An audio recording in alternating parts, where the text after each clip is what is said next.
Good morning. It's May 28th, and this is your daily brief in science. Here's everything you need to know. A big bet on quantum today as the U.S. Commerce Department pledges more than $2 billion to 9 quantum startups and foundries, including a $1 billion grant to IBM to build a 300mm superconducting quantum wafer foundry in Albany, funded by CHIPS incentives and IBM's matching contribution. The program frames the move as advancing economic growth, national security, and resilience in quantum tech.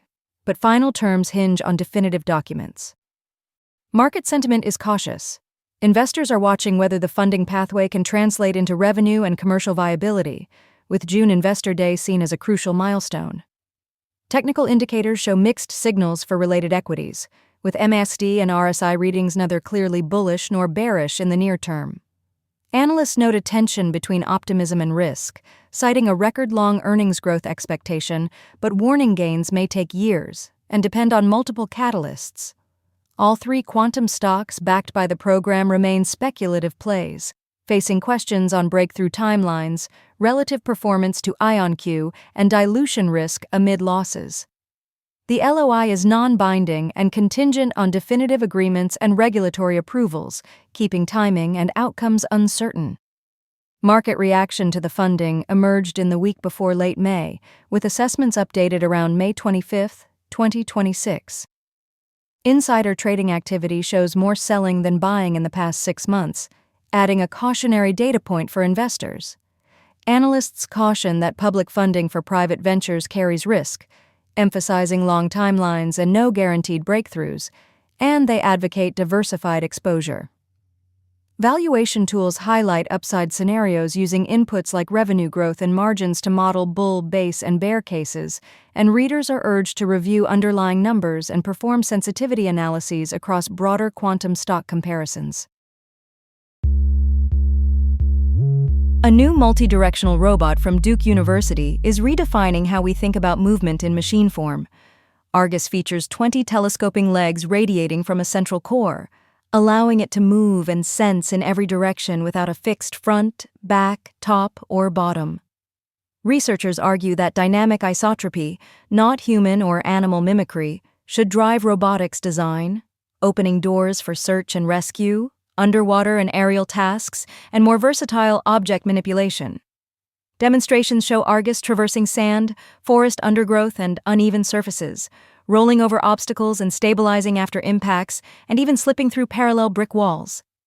The team emphasizes robustness, noting the system can operate with up to 3 damaged legs and still carry a 10-pound payload at near full speed.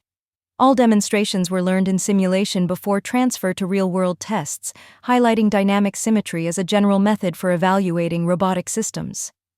Co-developers stress functional mobility over traditional biology-inspired forms to ensure insights transfer across platforms. Jacksoon Liu, a PhD student, works with Professor Boyuan Chen and colleagues to advance Argus's capabilities. The project frames a class of robots optimized for uniform motion in all directions, focusing on whole-body actuation and perception rather than morphology tied to natural forms. Reporting from Concord, New Hampshire, with broader coverage from Durham, North Carolina, the work showcases a shift toward symmetry-driven design and away from humanoid blueprints. Argus is positioned as versatile across terrains like sand, trails, grass, concrete, and wet surfaces, with rapid stabilization after perturbations and resilience against motor or leg failures. A new blood-based screening option from Guardant Health, called SHIELD, has been added to American Cancer Society guidelines for average-risk adults who can T or 1T undergo colonoscopy or stool-based tests. The guidance does not replace more effective methods, but expands choices for those who previously had limited options. Screenings begin at age 45 and continue to 75 for average risk, with earlier or more frequent testing for those at higher risk. If a test is abnormal, a follow-up colonoscopy is advised. Experts say the test choice should reflect what patients are willing to do, with discussion from a trusted healthcare provider to tailor the best method. SHIELD costs about $895 out of pocket, and insurance coverage will depend on USPSTF recommendations that are still pending for this test. The guidelines apply to average risk, asymptomatic individuals without a family or personal history of colorectal cancer, and patients should verify insurance coverage for options. The guidance emphasizes home-based or in-office testing to reduce barriers like time off work or invasive procedures, aiming to boost early detection and reduce mortality. Ultimately, the most effective screening test is the one a patient completes, and clinicians should tailor recommendations to individual preferences to improve uptake. Guardant notes the new option targets patients who might otherwise remain unscreened, and that these tests are not intended for high-risk individuals. Blood-based screenings may be easier for patients, and experts note potential increases in screening participation and future goals. GPCR activation modulates how beta-arrestin molecules assemble, showing orientation-dependent oligomerization that varies by receptor type and subcellular location. V2R and beta-2AR exhibit distinct patterns at the receptor, endosomes, and clathrin-coated pits, indicating receptor-specific control over beta-arrestin assembly near the receptor. NanoBT and BRET assays reveal GPCR's bias oligomerization toward particular interfaces, with NN, NC, and CC arrangements favored depending on the receptor and where the complex sits in the cell. Beta-arrestin oligomerization also depends on orientation, with basal conditions preferring different interface pairings and receptor identity shaping those patterns. LLPS, liquid-liquid phase separation, of beta-arrestins is more pronounced in the visual arrestin family and beta-arrestins generally, while alpha-arrestins TX-NIP and ARRDC1 do not form condensates under the same conditions. Endocytosis of GPCRs is linked to condensate formation, and disrupting IP6-mediated oligomerization reduces condensates and markedly lowers internalization for Class B receptors like V2R and AT1R. Optogenetic data show beta-arrestins can rapidly form condensates with blue light, with beta-arrestin 1 readily condensating and beta-arrestin 2 showing more limited condensation, suggesting isoform-specific LLPS propensity.